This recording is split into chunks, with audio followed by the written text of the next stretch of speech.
Another example that we can look at is when one is in an emotionally abusive relationship. And in most cases, this type of abuse happens through words. Words that are said to a person that is so breaking. Words that doesn't leave you the same. It kills something within you. Words that are destructive. Words that hurt you. And if you keep hearing it all the time, you start believing it.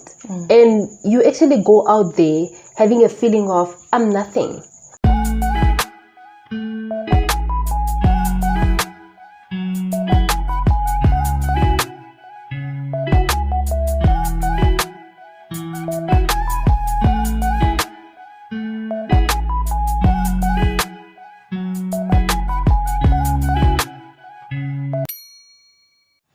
Hello, welcome back to another beautiful moment with There Is Still Hope, a place where we are encouraged to move away from past sorrows and embrace a meaningful life. Today, I am not alone. We will be discussing a topic titled Emotional Healing. Thank you for accepting my invitation and thank you for having you back here. Kindly introduce yourself.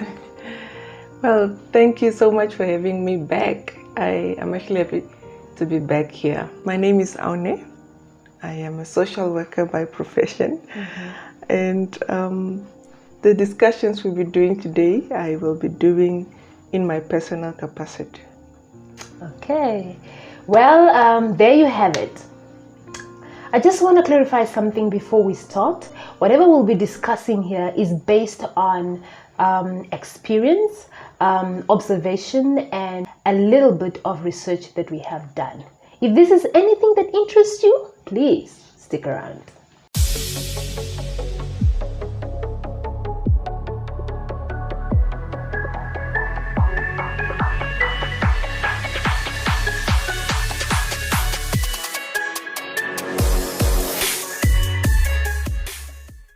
Someone might be out there thinking, what are they talking about? Emotional healing? What's that? Well, the emotional healing we're referring to healing from emotional wounds. You know, most of us walk around with emotional wounds, emotionally wounded. We look good on the outside, but actually on the inside, we're broken. And these wounds are wounds that comes from negative experiences that we have encountered in life, as far as from childhood. That's right. We might still be dealing with them today, especially if we did not get to heal from them. That's just right. And you know, there are some experiences that are so major, you know, so significant that when they happen to you, they will not leave you the same, you know. And I'm actually referring to such experiences as maybe say, for example, losing a loved one, or you lose an income, you know, like with a situation currently where we have people that have lost jobs due to COVID. Yes. Or sometimes maybe say you are a child that has grown up in a home where you've been subjected to abuse, sexual or physical abuse, even emotional abuse, you know. And or sometimes where a person that has experienced rejection from friends, family, you know, such experiences can really cause emotional wounds. Yes. Yeah. Sometimes you might not even think, or you might not even know that you are emotionally wounded, but you actually go around exhibiting these signs. You know, signs such as depression, change in personality, anger, anxiety, feeling unloved, feeling unwanted. And these signs comes with a feeling of you are overwhelmed. You end up feeling powerless. You end up feeling not really in place. Yeah. Yeah. No, that's right. And you know, say, for example, if you take depression, you know, as one of those things that one can see. Say a person has a situation where you have lost your job, for example. There's no more income, but then you have a family to feed. You know, you have people looking up to you. That's such a depressing situation, right? And a person in such a situation sometimes, or some actually opt to choose alcohol. So the person ends up abusing alcohol just to numb that, you know. It's more like a coping mechanism. Yes, a coping mechanism to deal with the situation that the person is encountering on their inside, you know. And the funniest thing is actually the fact that it doesn't solve the problem, because you eventually become sober and you have to face it again. That's now the problem about it, you know. It's just a temporary thing, or a temporary measure you use, but it doesn't really deal with the issue. Yeah. Or we also mentioned that one other sign that can be seen as a result of emotional wounding is change in personality. The way the person behaves towards others, it changes because of this experience. Someone that was probably a happy person, you know, accommodative, approachable. All of a sudden the person is just this angry person. Yes, acting out of character. Yeah, acting out of character. But it's basically just because of what they have gone through. Exactly. Which necessitates for one to seek help and get healing, because it's an ailment, it's an inner one, but it needs healing. Just like a physical wound. A physical wound will need you to go to the nurse or a doctor. It will have to be treated and all that. And it's the same with the inner wound. Exactly. Just the fact that it cannot be seen doesn't mean that it doesn't need attention. It does need attention. Another example that we can look at is when one is in an emotionally abusive relationship. And in most cases, this type of abuse happens through words. Words that are said to a person that is so breaking. Words that doesn't leave you the same. It kills something within you. Words that are destructive. Words that hurt you. And if you keep hearing it all the time, you start believing it. And you actually go out there having a feeling of, I'm nothing. I'm useless. Just because someone has been literally telling you what you are not. Yeah. No, that makes a whole lot of sense. And you know, sometimes, like you said, when a person has been in that situation for a long time, they accept it as normal. Like that is their normal. And it even gets them to the point where they don't see the point in seeking help. Because sometimes the person might feel, okay, if even I stand up to say I'm going to report or seek help, who will believe me if I go tell them what happens or what I experience in my life or in my home? Who will actually believe me? Because there's nothing on me that shows physically that I'm actually undergoing going through abuse, emotional abuse. And so, because this person will feel like, well, I don't want to go make a fool of myself, so let me rather stay in my situation because it's better this way. It's better this way. And not only that, sometimes the abuser looks very innocent. They don't. You cannot relate the two pictures from the person that abuses and the one that you see.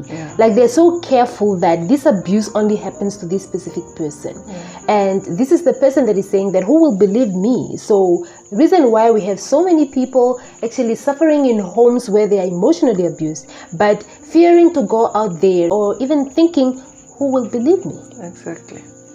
No, that's so right to say. With emotional abuse, it's not obvious. And like you said, well, the person doing the abuse doesn't always look like an abuser. And that is what makes it very difficult for victims of emotional abuse to actually look for help. Having said that, it's actually now possible for a person to feel there's no point in standing up to seek for help. We'll still encourage that it's actually important that you stand up and go find help so that you can get healed from these emotional wounds. I would also just like to highlight that when you stand up to look for help, it's possible that you can encounter people that will not understand you. They will not really see where you are coming from. They cannot relate to the story. They've never been there. Because they have never been there. Maybe they have never experienced emotional abuse. So that should not discourage you, you know. You still need to be patient with the process, but at the same time be persistent. With or without their support. Exactly. If you didn't get assistance from person one, you move on to the next person. You will definitely find help. You will definitely find someone that will understand you. And be able to assist you accordingly, based on what your need is. Additionally to what you just said, I also would like to add that you need to understand that you're not only doing it for yourself. You might have a lot of witnesses around you that are actually looking up to you and are watching.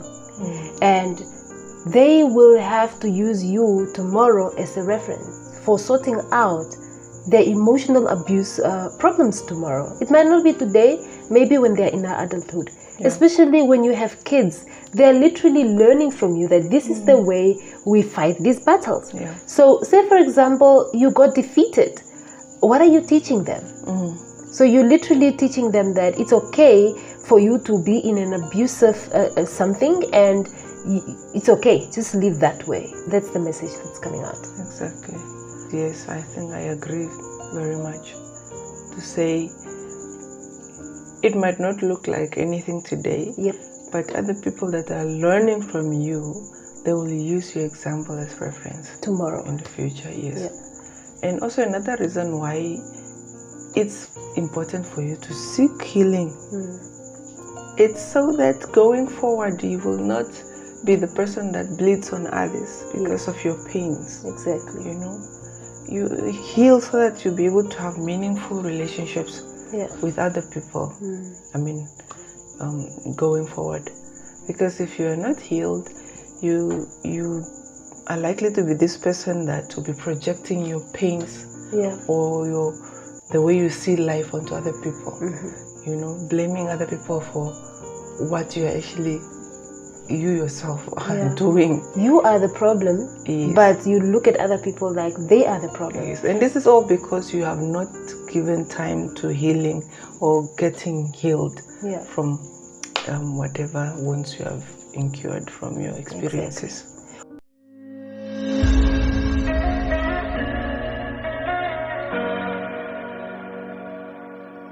Well, the question is, how do I heal? Good question. Good question. How do we heal from emotional wounds? It's actually a very complex process, but very possible. I want to believe so too. Yes, it's possible to heal from emotional wounds. Well, to heal, it's very important for one to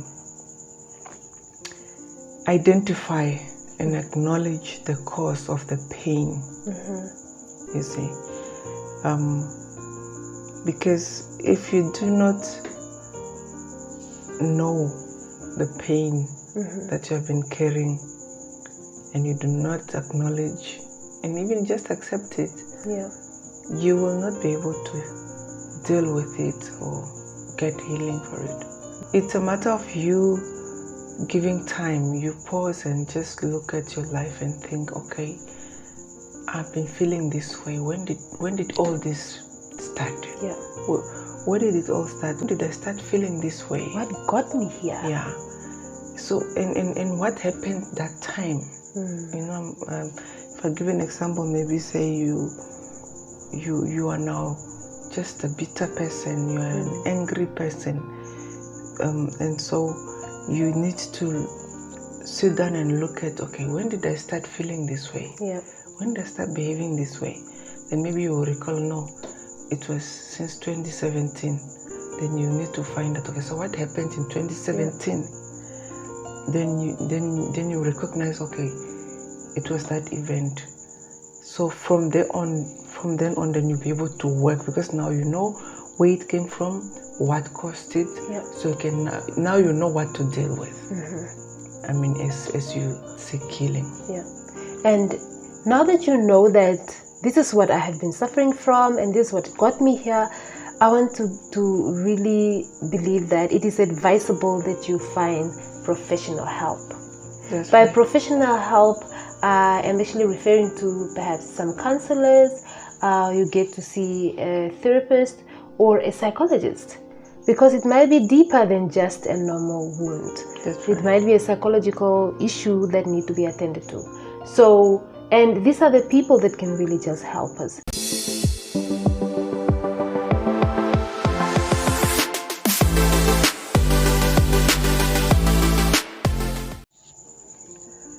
Yeah, professional help is very crucial, because when it comes to emotional healing, it's actually it can be a complex matter, which is why it becomes important to engage a professional.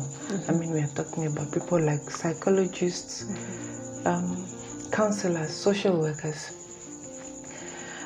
because then these are the people that can help you. Say, for example, maybe if you are now the one that has had wounds from childhood, so you need someone that can help you do what we call reparenting your inner child. So that you can get that inner healing, and also to help you find yourself again. Okay, there you have it. Just to round it off, perhaps you are that person that is walking around with emotional wounds and you are in need of emotional healing. Just to encourage you that this is not the end. Don't go through life all alone, feeling defeated, all bowed down. There is help out there. She have mentioned the counselors, the therapists, the social workers. These are all people that are there to help you. So you don't need to give up on yourself. You don't need to classify yourself as a nobody, because you are not. Definitely. You just need to identify your problem. You need to identify that, well, I feel like I'm broken, and to really just get up again. Well, this brings us to the end of this session. Thank you so much for joining me. You're most welcome. Pleasure. It's a pleasure, and I really, really appreciate you. To anyone who have not subscribed yet, please do subscribe and become part of the family. And do press the notification button and leave a comment. From me, Ndalenga. And Aune. Till next time, it's bye-bye.